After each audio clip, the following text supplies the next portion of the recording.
Chers amis auditeurs et auditrices, bonsoir. Chers téléspectateurs et téléspectatrices, bienvenue au forum du studio Kalango. Le forum de ce soir s'intéresse à un sujet intime qui est spécifique à la gente féminine. Les menstruations, plus spécifiquement menstrues et valeurs morales.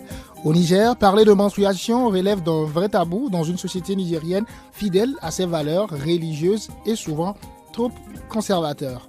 Alors, comment parler des menstruations sans aller contre les valeurs morales ? C'est la question qu'on se pose dans le forum de ce soir. Et pour en parler, je reçois Madame Arimi Zouera, elle est parent et éducatrice. Je reçois également Ide Baza Abdourahman et enfin Adoko Pacha et Sodom Ismaël.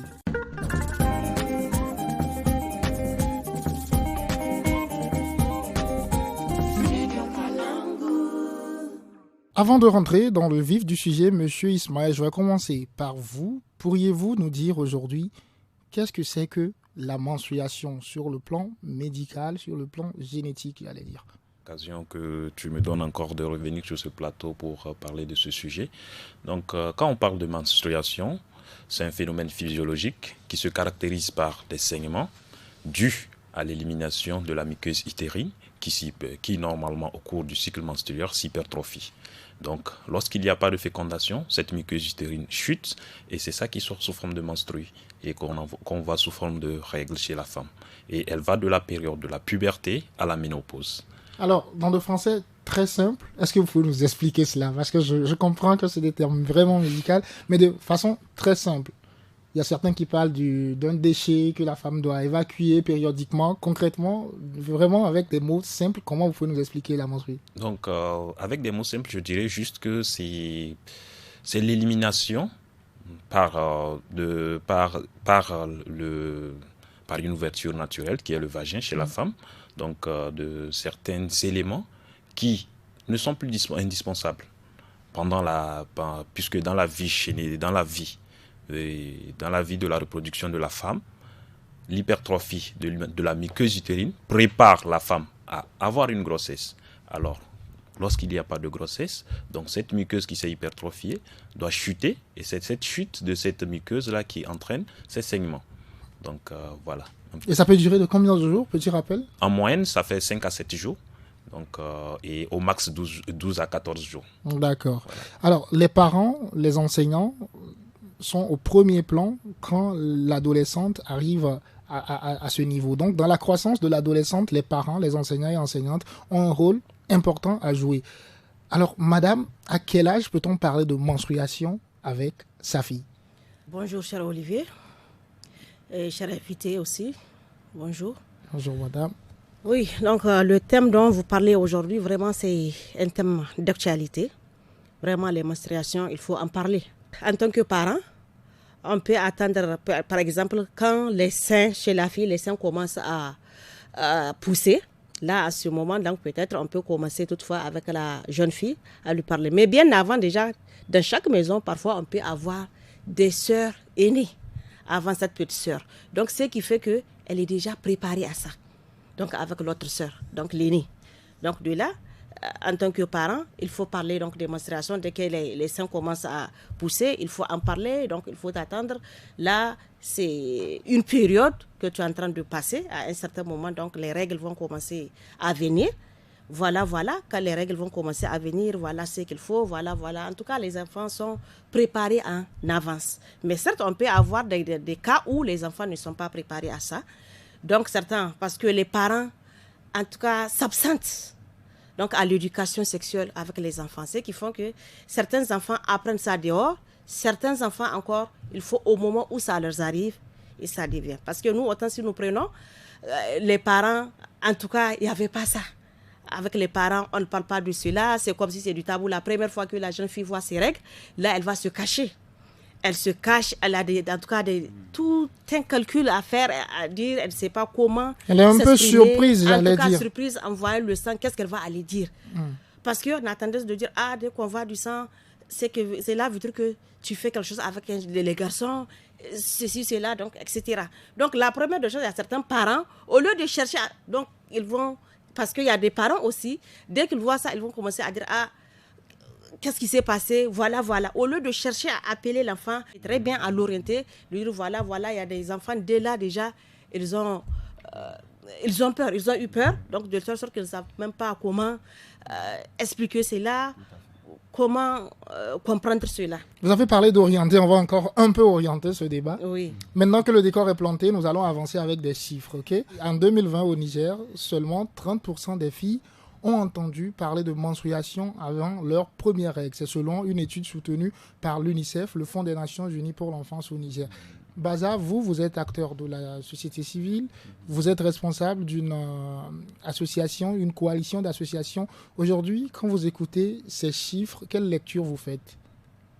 Bien, merci bien Olivier pour d'abord la question et salut chers invités. Donc les chiffres parlent, donc c'est évident. Donc quand on parle de menstrues, donc c'est quelque chose qui est tout à fait naturel.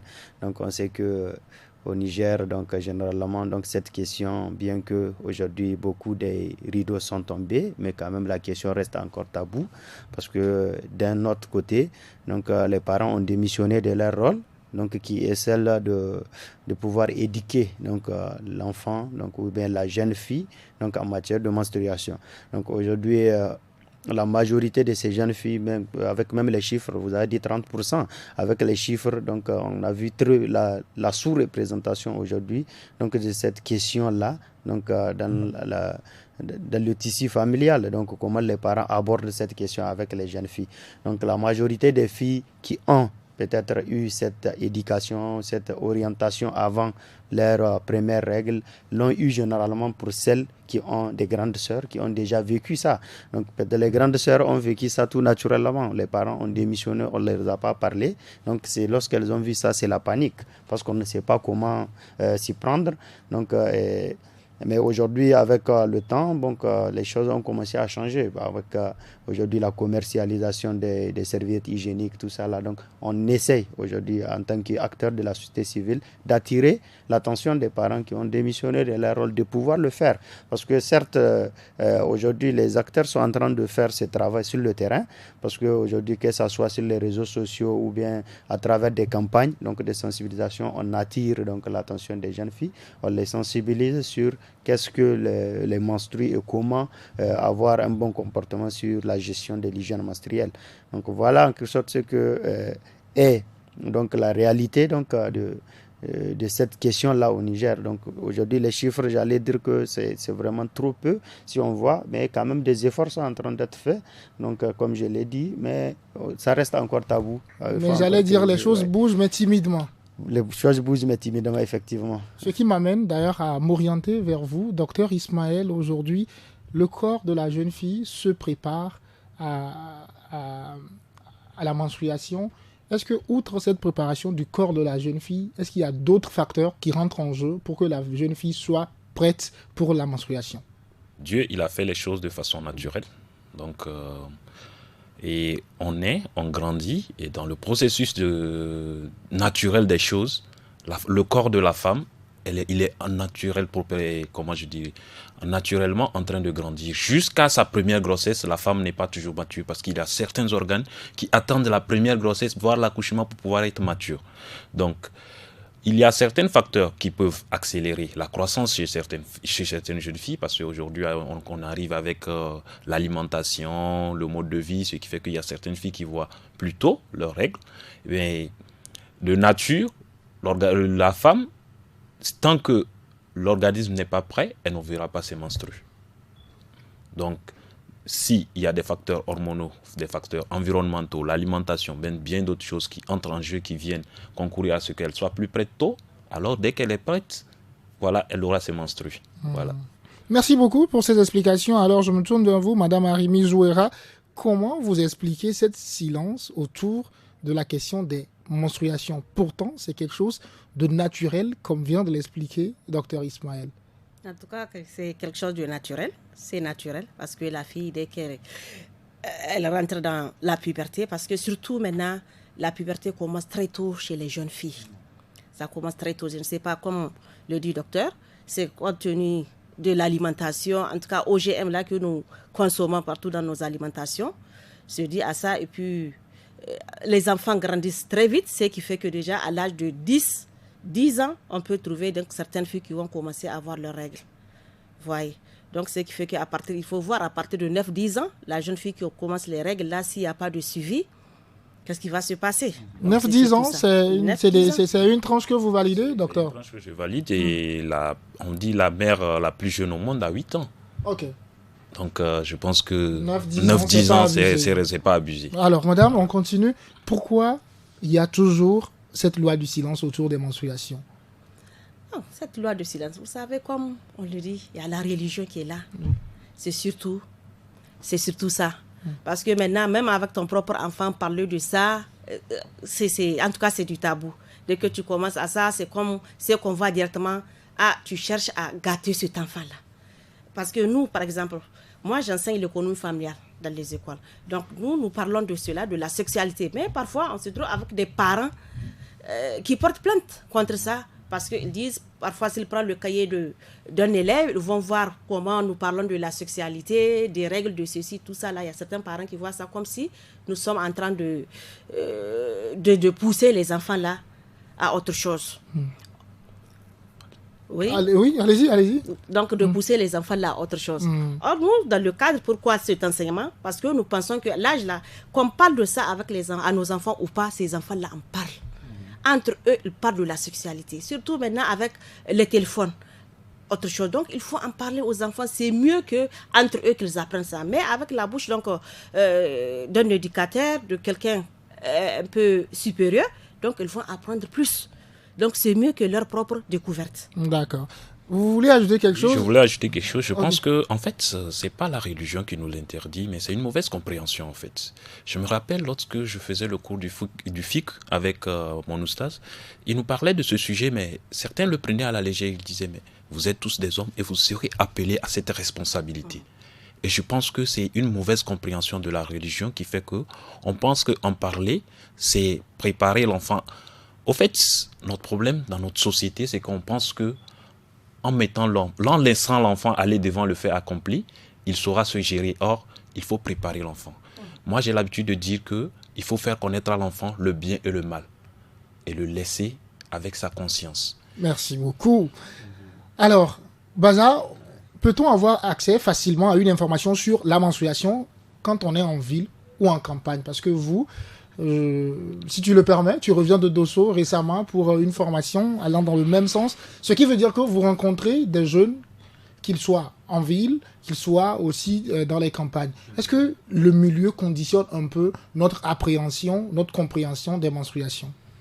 Bon, effectivement, le milieu joue un rôle très important pour la compréhension, parce qu'aujourd'hui, les degrés de compréhension divers, que la fille soit en milieu rural ou bien en milieu urbain.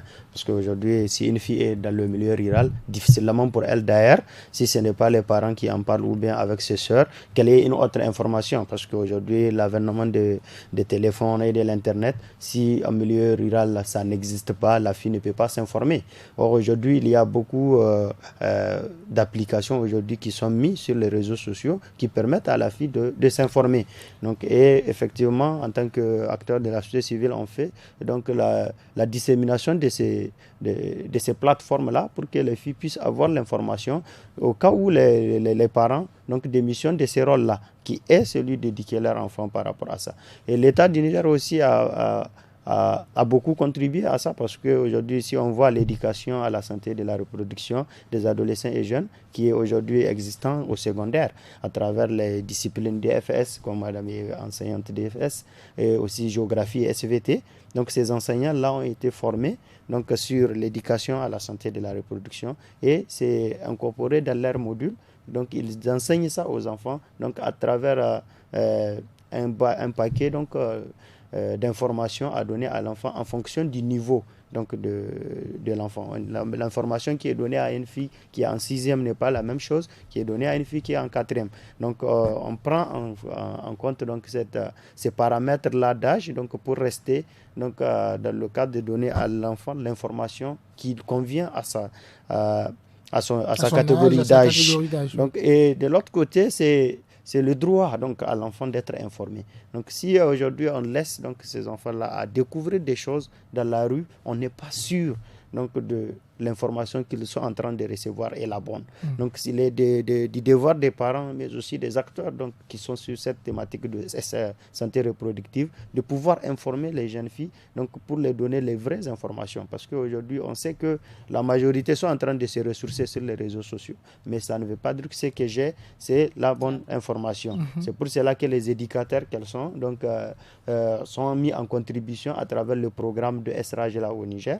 Donc, parce qu'on pense qu'après les parents, donc la personne qui est à côté de l'enfant pour l'éduquer, c'est l'enseignant. Donc quand on donne à l'enseignant les capacités donc, à pouvoir transmettre à l'enfant des informations sur sa sexualité et pour qu'il puisse se préparer à une vie donc, assez propre et paisible, donc, pour qu'il puisse être responsable. Parce que quand on prépare l'enfant, on lui dit à chaque étape de ta vie, il y a des responsabilités à prendre. Donc tu te prépares à ça et tu deviens responsable vis-à-vis de la communauté dans laquelle tu te trouves. Alors, Madame Arimi Jouera, on parlait à l'instant du rôle de l'enseignant. Moi, je vais encore aller un peu plus loin pour demander aujourd'hui quel rôle le milieu social peut jouer sur l'éducation à la menstruation ou bien l'éducation à l'hygiène menstruelle. Quand je parle du rôle social et les enseignants et ceux qu'on voit sur les réseaux sociaux, bien évidemment aujourd'hui, quel rôle tous ces facteurs-là peuvent jouer sur la compréhension de la jeune fille?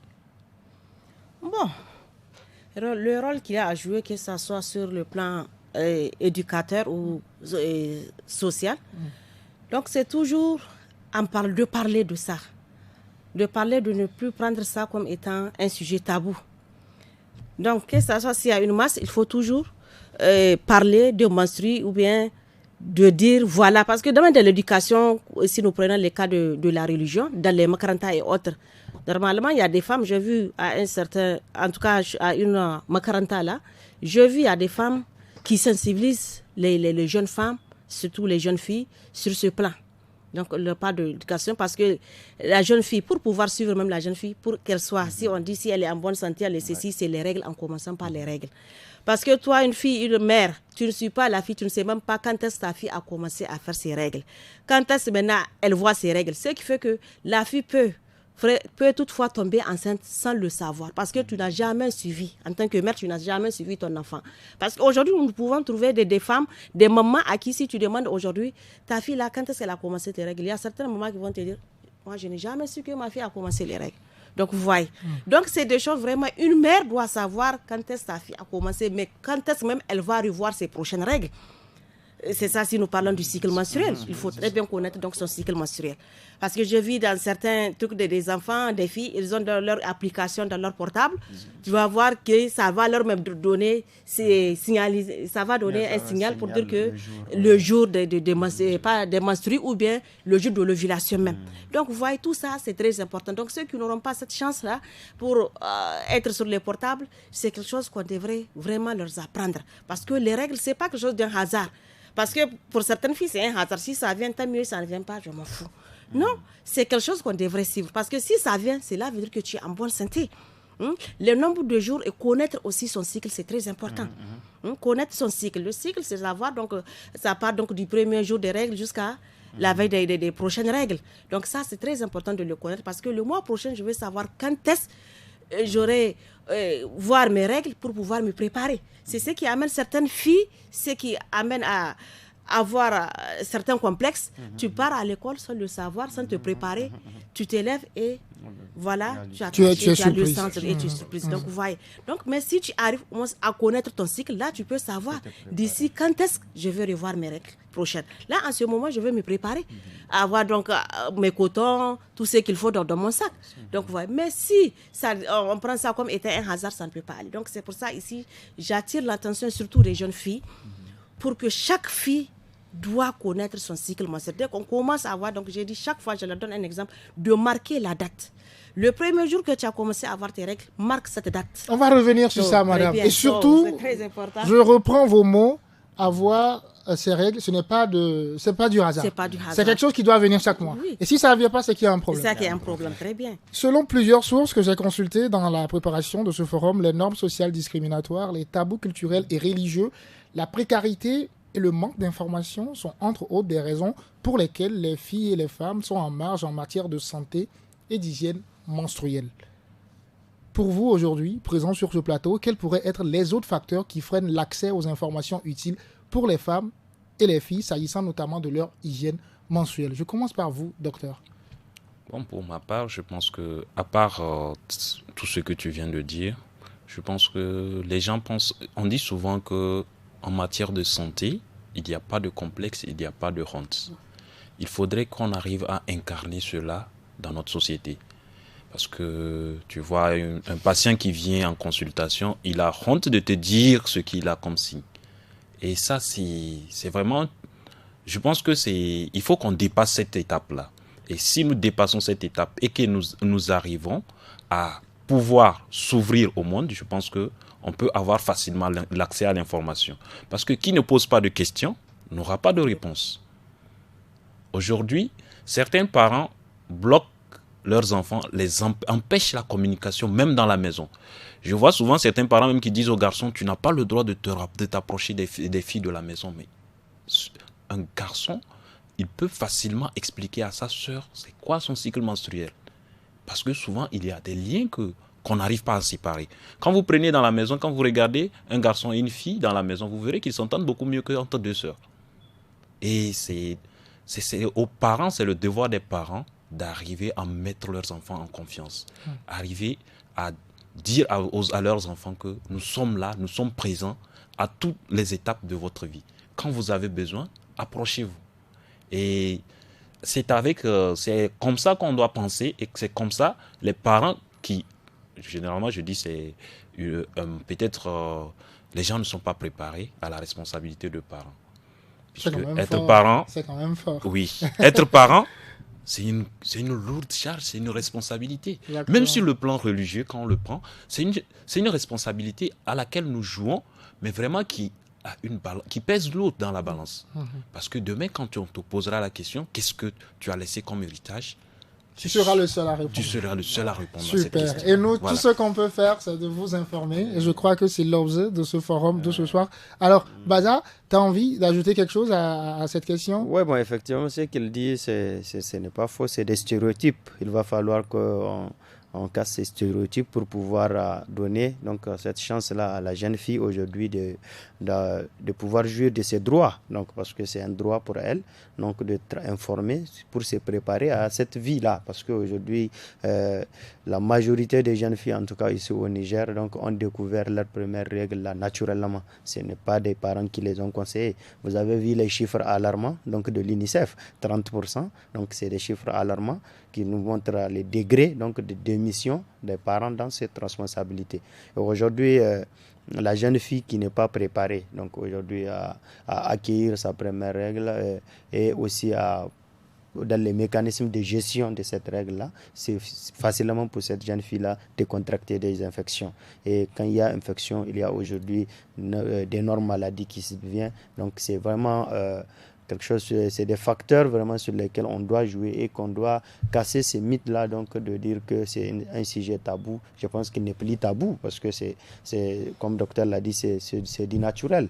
Donc on sait qu'une jeune fille doit être à un moment de sa vie donc confrontée à cela, donc on doit la préparer par rapport à ça. Et comme on l'a dit, le fait d'en parler aujourd'hui, la société, que ce soit d'un point de vue social ou religieux, on pense que le fait d'en parler, c'est comme si on dit à la personne vas-y faire. Ce n'est pas une perversion pour moi parce que c'est une question de responsabilité. Quand tu es informé, tu sais qu'à chaque étape, quand je suis face à ça, il y a des responsabilités que je dois prendre. D'accord, je vais prendre ma responsabilité et te couper aussi. Okay, Alors, puisque j'ai l'impression qu'on est tous unanimes de l'existence de ces facteurs, alors on se demande aujourd'hui la disponibilité des serviettes hygiéniques aussi. Est-ce que cela aussi ne pose pas de problème quand on parle de menstruation de la jeune fille? Je commence par vous, madame, parce que moi, j'ai beaucoup d'amis filles, machallah, c'est bien. qui me disent que des fois, c'est compliqué pour eux d'avoir le 500 pour aller payer du coton. Est-ce que la disponibilité aussi de ce coton-là, aujourd'hui, ne cause pas de problème aux filles? Très bien, en tout cas, très bonne question.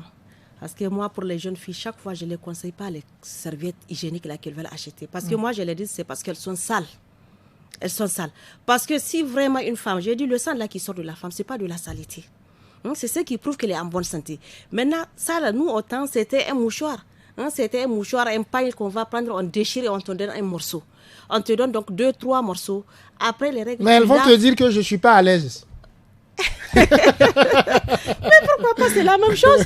C'est la même chose. C'est mieux que de porter, parce que même la façon dont il porte comment on appelle ça, les serviettes hygiéniques là, c'est pas ça.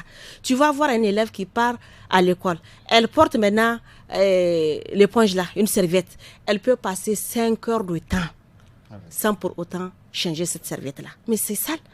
Ça, c'est de l'infection. Elle va s'infecter elle-même. Donc, vous voyez.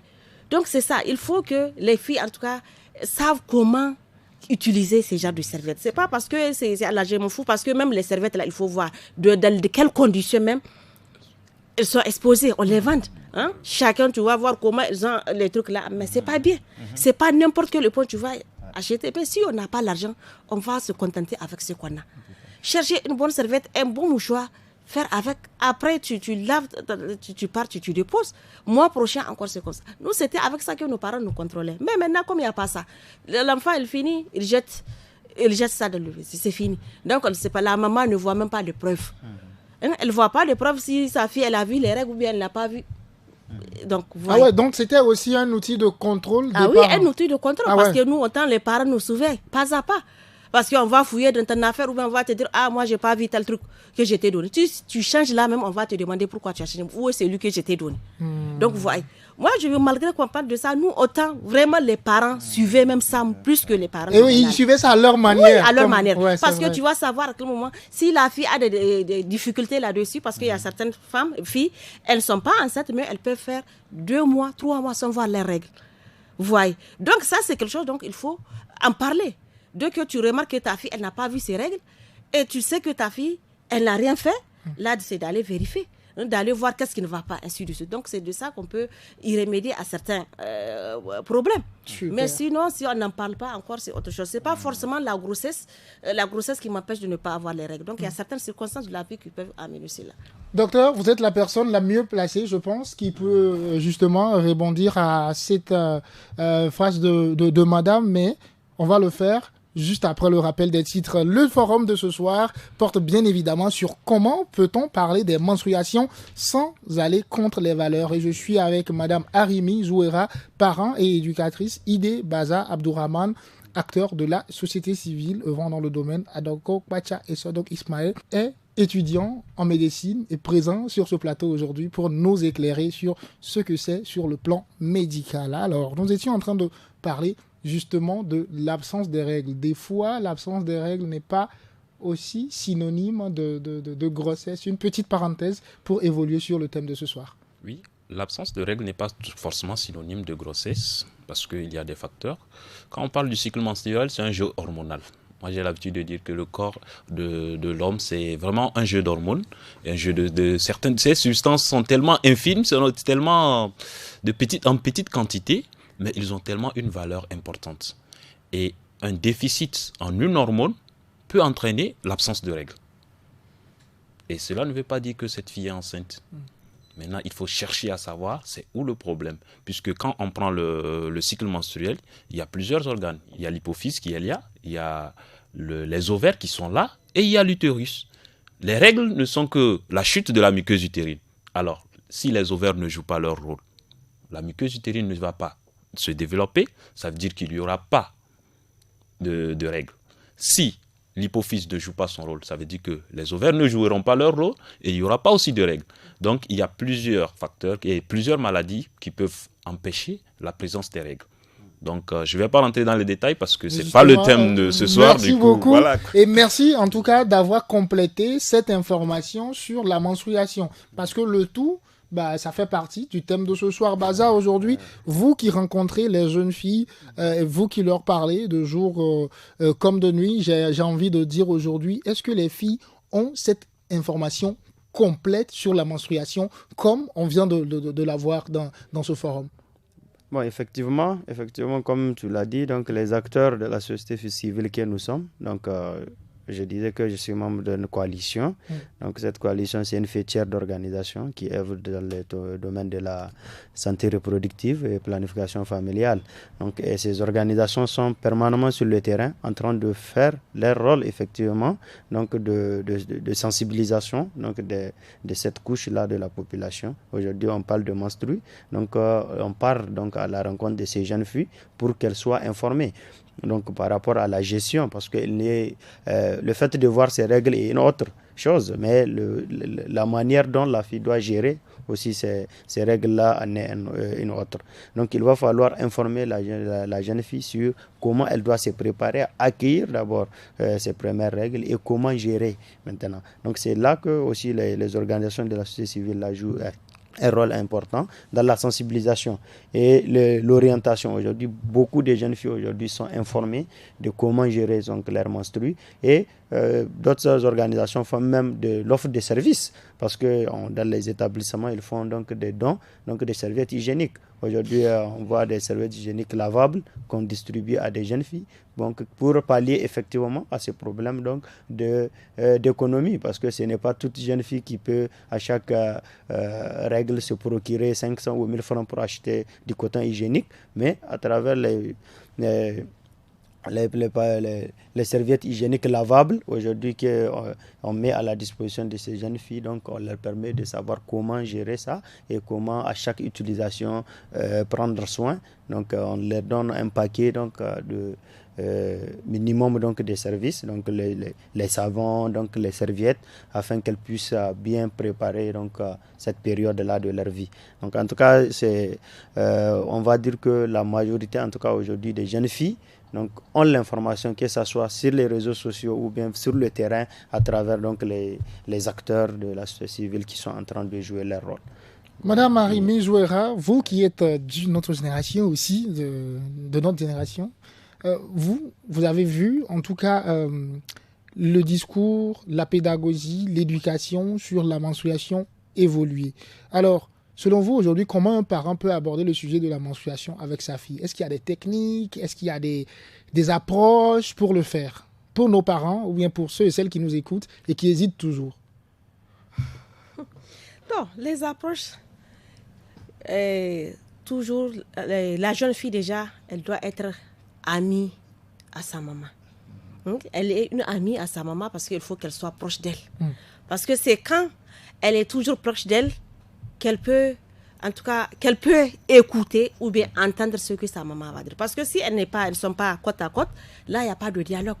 Là, donc, il faut qu'il y ait un dialogue, en parler. C'est ce qui fait maintenant, si je prends un cas, un autre sujet, si nous prenons les filles, faire des garçons à travers, c'est normal parce qu'elles ne parlent pas de ça à leurs parents.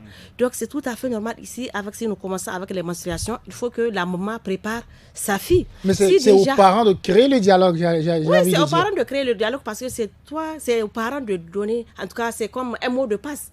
Ou bien dans un terrain de foot, il faut jeter le ballon, non? Et il faut madame, elle connaît bien les techniques de foot. Donc c'est technique parce que maintenant pour l'enfant, elle ne sait pas maintenant c'est la maman qui va commencer le premier jeu. Il faut qu'il y ait confiance. Parce qu'il faut voir, si j'ouvre une petite parenthèse, c'est comme une fille qui a un copain. Elle veut amener son copain à la maison. Et maintenant, elle entend sa maman en train de dire à une copine, moi, quand ma fille va amener son copain ici à la maison, quand est-ce que cette fille-là, elle est grande pour pouvoir amener un garçon? Mais de là, qu'est-ce que la maman dit à sa fille de lui cacher? C'est là dire que la fille ne va même pas oser lui dire, voilà. Donc, vous voyez, donc, c'est à la maman de faire donc, un premier pas. Donc, c'est elle-même qui va commencer à dire, ouais, toi là, c'est comment tu n'as pas commencé à avoir tes règles? Et sur de là, les causeries vont commencer. Là, si elle n'a jamais vu, elle va vous dire, maman, c'est quoi les règles même? Et de là, le sujet. Le débat est lancé. Parfait. Le débat n'est pas lancé au studio Kalangu. Le débat continue. Alors, Ismaël, tu avais envie d'ajouter quelque chose? Je voulais ajouter un truc. Je pense que le rôle du père, il est important. Ok. Je pense qu'on néglige ce qu'on appelle le concept d'éduc dans notre société. Le concept de DIP, c'est quoi? C'est qu'on a tendance, la fille a tendance à être amie avec son papa qu'avec la maman. Et un père qui est bien ouvert et qui met en confiance sa fille, la fille lui racontera beaucoup plus de trucs qu'à sa maman. Parce qu'elle voit sa maman comme sa rivale. Et je pense que c'est sur ce truc que devaient jouer les familles. Cette relation. Et si vous allez remarquer aussi que le jeune homme, il est beaucoup plus proche de sa maman que de son papa. Et c'est comme ça qu'on doit jouer pour pouvoir aborder ce sujet. Ce sujet, c'est pas un sujet tabou, mais c'est comment créer cette relation de confiance. L'enfant, il est curieux. Il va être là et un jour, il va sortir quelque chose et c'est au papa de savoir ou à la maman de savoir comment aborder le sujet avec l'enfant pour que l'enfant puisse mieux comprendre. Parce qu'il va poser des questions pêle-mêle, mais à nous de recadrer les questions pour l'amener à lui faire comprendre certains trucs. Donc voilà un peu ce que moi j'allais ajouter par rapport à cette question. Parfait. Alors, le budget des parents, il faut que ça, surtout les papas, qu'ils savent de leur budget, s'ils ont des filles, chaque mois, ils font enlever. Ils sont pour ça. Donc, tu as 3 filles, chaque mois, il faut enlever les paquets, 2 paquets au minimum pour le mois. Ça aussi, c'est une question de budget. Ah ben oui, la vie chère, ça ne vous dit rien, vous, la vie chère. Elle est chère. Non, mais la vie, elle est chère, c'est ça. C'est ça un peu. Ah ouais. Super. Le débat continue. Baza, quelle est la bonne méthode, à votre avis, pour éduquer les enfants, pour qu'ils accèdent à l'information sur les menstrues et l'hygiène menstruelle? Concrètement, qui doit faire quoi? Parce qu'aujourd'hui, les enfants sont à la maison, à l'école et sur les réseaux sociaux. Concrètement, finalement, qui fait quoi? Bon, moi, je pense que la meilleure méthode, c'est vraiment celle que nous souhaitons. C'est vraiment l'éducation à la maison. C'est l'éducation parent-enfant. C'est ce qui est vraiment, en tant qu'acteur de la société civile aujourd'hui, on fait la promotion. Donc, c'est vraiment que les débats soient créés autour de cette sexualité. Il faut que les parents et les enfants puissent discuter. Parce que on pense que l'enfant écoute plus ses parents qu'aujourd'hui. Et l'information qu'il va avoir est une bonne information parce que c'est des expérimentés du domaine. Parce qu'ils ont vécu ça. Donc s'il parle à un enfant, c'est plus, aujourd'hui, on pense que l'enfant a plus d'informations que lorsqu'il découvre quelque chose sur les réseaux sociaux. Parce que l'Internet, aujourd'hui, on peut avoir des bonnes informations, tout comme on peut avoir des mauvaises informations. Donc du coup, on ne conseille pas que l'enfant soit assez scotché sur les réseaux sociaux pour s'informer, bien qu'on peut avoir des bonnes informations. On est d'accord par rapport à ça. Mais on pense que privilégier la communication parent-enfant va jouer un rôle très capital. Maintenant, de l'autre côté, c'est vraiment l'État. Il faut que l'État puisse, de l'autre côté, accentuer cette éducation-là à la santé de la reproduction des adolescents et jeunes, parce que c'est un programme aujourd'hui qui, je l'ai dit, est présent au niveau du secondaire, mais aujourd'hui, à travers le débat qu'on avait eu, vous avez vu que les règles peuvent avoir lieu dès l'âge de 8 ans, 9 ans, et je pense qu'à cet âge-là, on n'est pas encore au secondaire, on est au primaire, donc il va falloir que ces programmes-là... Surtout à 9 ans, voilà, on est probablement au tout primaire. à fait. Donc il faut que ces programmes-là puissent aussi être intégrés au niveau du curricula de l'école primaire, pour que la fille, à travers ses enseignants, puisse déjà être préparée à des questions. Si les parents ont démissionné, il y a l'information qui passe. Parce qu'avant, à travers l'économie familiale et sociale, effectivement, ces questions-là sont débattues. Mais après, à un moment, ça disparaît parce que ça disparaît au primaire, tu voulais dire. Oui, au primaire, oui, parce que les conditions, on pense que l'enfant n'est pas encore assez préparé pour avoir des informations par rapport à ça à l'école primaire. Mais aujourd'hui, le cycle normal des choses fait en sorte que il faut qu'on parle à la fille, parce qu'à partir d'un certain âge, avec des habitudes alimentaires, aujourd'hui, la fille arrive à avoir d'autres situations qui amènent son corps à se développer plus vite que l'on le pense. Alors, madame, on ne peut pas terminer ce débat sans se demander les conséquences aujourd'hui s'il y a cette rupture de communication sur le sujet de la menstruation avec la jeune fille. Vous qui êtes parent et éducatrice aujourd'hui, quelles sont les conséquences qu'on peut redouter si on ne parle pas de menstruation avec sa fille? Non, si on ne parle pas de menstruation à la jeune fille, surtout les conséquences, c'est surtout maintenant avec les maladies, les infections. Les infections, parce que plutôt on a tendance, dès qu'on parle de règles, ils sont soit règles et grossesse, parce que tant que s'il n'y a pas les règles, il y a la grossesse, ainsi de suite. Or les règles, si on parle des règles, il faut parler donc de l'hygiène. Donc s'il n'y a pas d'hygiène, parce que si elle n'a pas une certaine connaissance sur les menstruations, là on ne peut pas respecter l'hygiène. Donc forcément il faut parler donc de menstruation pour pouvoir parler donc de l'hygiène, parler à la jeune fille, donc l'hygiène qu'il faut, c'est qu'il faut même de l'alimentation, parce qu'il faut que l'alimentation aussi soit hygiénique. Il faut qu'elle compense donc les pertes de sang, etc. Donc il faut savoir, donc surtout donc les conséquences, c'est surtout vraiment les maladies sur lesquelles donc la femme ou bien la jeune fille va être exposée. Donc, Alors, docteur, tu as envie d'ajouter quelque chose? Ce que je veux ajouter, c'est que nous prenons à la légère souvent cet aspect hygiénique mais c'est vraiment capital dans la vie, Parce dans la que, fertilité. pour te compléter, ce n'est pas que les grossesses. Quand on parle de menstruation, C'est il y a pas aussi seulement le la côté grossesse, mais hygiène qui peut même conduire à la l'infertilité. fertilité. Et aujourd'hui, quel malheur d'entendre que je ne peux pas tomber enceinte parce que j'ai eu à négliger quelque part là quelque chose. Mhm. Donc je pense que c'est important d'en débattre, c'est important de rester toujours vigilant parce que c'est une question de vigilance. Si je ne vois pas mes règles, je dois m'inquiéter et je dois savoir comment aborder le sujet avec mes parents. Me dire, papa, maman, voilà, je ne vois pas mes règles, ça fait tel nombre de mois. Est-ce qu'il n'y a pas un problème? Et il faut faire des investigations, chercher la solution. Et la vigilance, c'est aussi au niveau des parents, pour te parents, compléter. voilà. Alors, Baza, tu as envie d'ajouter quelque chose par rapport à ce sujet très rapidement? Je pense que oui, par rapport aux conséquences, donc les conséquences, vraiment, il y a d'un point de vue sanitaire, donc comme ils l'ont dit, donc que le corps va forcément donc être confronté donc à un certain nombre de maladies, donc effectivement à ce manque d'hygiène. Donc de l'autre côté aussi, il y a des conséquences aussi d'ordre social, parce qu'aujourd'hui, une fille aujourd'hui qui ne sait pas donc maîtriser ses règles et ce cycle menstruel, donc aujourd'hui peut-être la ruser, parce que à chaque fois tu saignes, tu ne sais pas comment, donc même la société a tendance à te rejeter, parce qu'à travers tes amis, tu ne peux pas rester avec eux parce que tu n'es pas bien propre.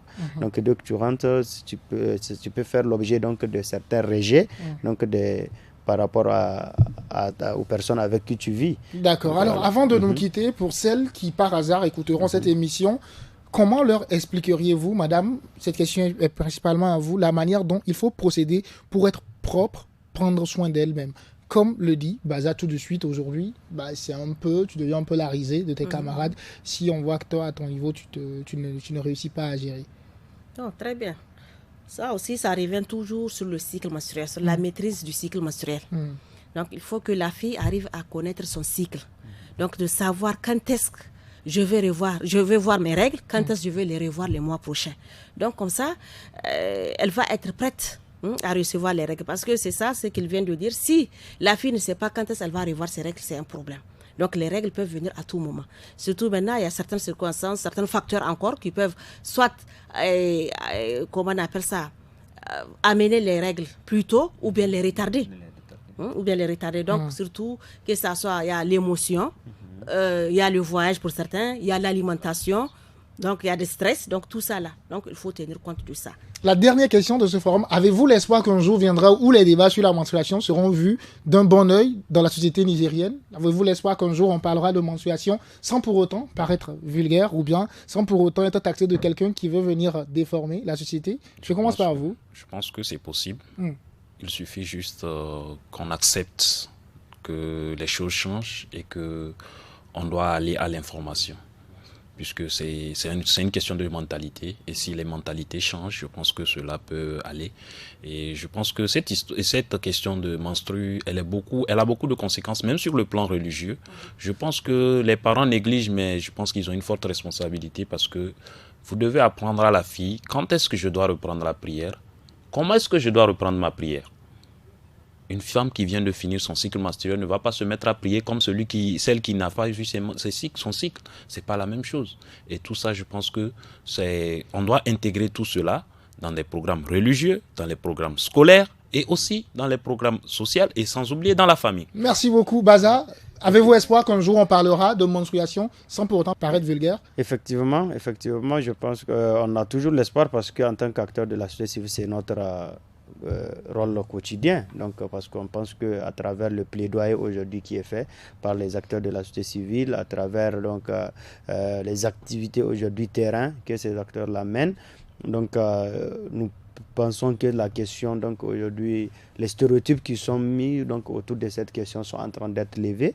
Donc on pense que dans un avenir très proche, peut-être ces questions-là, donc tout comme d'autres questions en lien avec la sexualité, ne seront plus tabous donc, dans notre société parce qu'on pense que c'est une question d'actualité. Alors il y a de l'espoir alors. Alors madame, vous, au début de cette émission, vous nous avez dit, les choses ont évolué selon vous. Alors, est-ce qu'on peut aller loin? Oui, on peut aller loin. Ok. En tout cas, les choses ont évolué parce que moi, je vois, en tout cas, à l'école, vous voyez les garçons, comment ils accompagnent même ces jeunes filles quand ils sont en état de menstruer. Donc, parce que vous allez voir, j'ai vu, en tout cas, de mes propres yeux, un garçon un jour, il sortait du terrain, il y avait une fille qui portait la chemise d'un garçon à la hanche. Je dit, c'est quoi cette manière de dire, c'est celle-là? Elle m'a dit, ah, madame, c'est parce qu'elle ne veut pas parler. Et c'est en ce moment une de ses voisines qui me dit, ah, madame, c'est qu'elle a taché sa jupe et c'est pour ça qu'un tel lui a donné sa chemise. Vraiment, moi, j'ai apprécié. J'ai dit, ah là, c'est bien. Là, tu es gala, là, tu serais un bon père. Ah ouais. Parce que demain, tu sais, Ah ouais, c'est avec ce... Ah ouais, super. Oui, c'est ça. Et c'est avec ces bonnes notes que nous allons clore le débat de ce soir. Et bien évidemment, c'était sur comment parler des menstruations sans aller contre les valeurs morales. Madame Arimi Zouera, parent et éducatrice, était une de nos invitées. Idé Baza Abdourahman, acteur de la société civile, et Adokon Pacha Ismail et Sodong étaient bien évidemment mes invités de ce soir. La technique est gérée par Ayouba Mustafa. La vidéo est assurée par Seni Isaka. Amis auditeurs et auditrices, chers téléspectatrices et téléspectateurs, bonsoir chez vous.